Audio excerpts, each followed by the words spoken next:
2. The water from the shower feels softer, lighter than usual. It always does when I'm by the coast. I know there's likely no rhyme or reason for it. I don't know if it's something to do with hard water and soft water areas.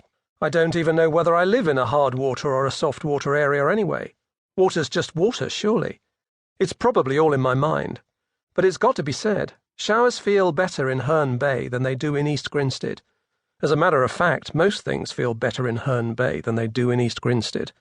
The women certainly do. I rinse the lather from my body, switch off the shower, and towel myself down. It's weird. Showering's such a private thing, yet I wonder how many people have had a shower in here. How many have used this towel, slept in that bed, sat on that toilet? People could have even died in here for all I know. If you think about how many rooms are in a hotel and how many people stay there each week, it must happen pretty regularly. It's one of those odd unspoken truths about hotels, and for some reason none of us seem to mind. It's a case of having to deal with it, I think. You play the hand you're dealt. It's all you can do. Another job, another hotel. That's the way it is in this industry. We've been working on the set of a period drama. A few big names, but it's still a load of bollocks. These things always are. Junk viewing for the masses. If you starve people for long enough, they'll happily eat shit. 7 days here, then we're done and back to sunny Sussex. It's easy enough work, very early starts, but then we're usually off the set by 2 p.m. I say that, but in reality I'm barely on it other than when a rig needs moving or taking down. It's almost like being on a paid holiday, except you do need to do a few hours' work every now and again. Not that I can really call it work. There's a lot of standing around, followed by a lot of frantic construction and dismantling, followed by a lot more standing around. They say working in TV is glamorous, but it's actually really very boring. One of the big benefits is being able to see a lot of the country, and other countries too, from time to time. The production company I work for tends to do UK-based dramas, but on the rare occasion when I get to go abroad, it's always an extra bonus. There aren't many jobs where you get to sit in a deck chair in Marrakesh, for example, watching some of TV's biggest stars do their thing. To be perfectly honest, it's far from being the worst job in the world. But the grass is always greener, isn't it? Herne Bay's not quite Marrakesh, I must admit. It's a pretty little coastal town, not somewhere I've been before, but there are certainly some very nice sights around. And yes, Jessica's one of them. The beauty of it all is that she knows nothing long-term's going to happen. She's a receptionist at a hotel, and I live 70 miles away, when I'm even home, with my wife.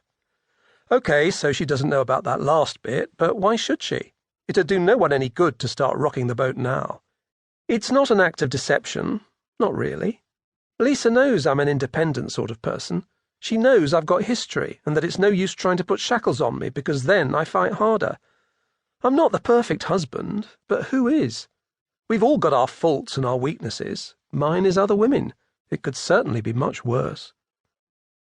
Lisa and I are very different people. We live almost completely separate lives, apart from the odd few days a month when I'm actually home for any decent period of time.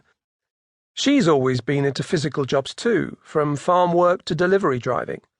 That's not to say she hasn't got an academic brain. She certainly has.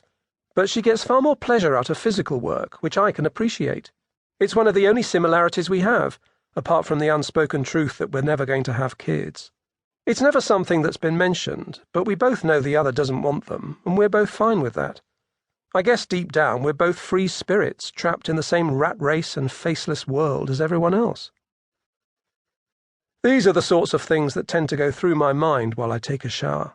Other people sing, I philosophize. Usually about the strange disconnect I have between my two deep desires. Firstly, to pack in all this travelling around anonymous and impersonal hotels and stay at home. Secondly, to just up sticks and disappear somewhere, embracing my inner being. I think that's the constant state of suspension most people are in at some point in their lives. It's human nature at its very simplest level. It's fight or flight. Although I don't mind being away from home, I miss my creature comforts. After what I went through in my childhood, I don't take anything for granted. I'm perfectly used to not having them most of the time.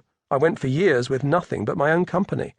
But that doesn't mean I don't miss life's little luxuries. Things like food. I like my own cooking and always have.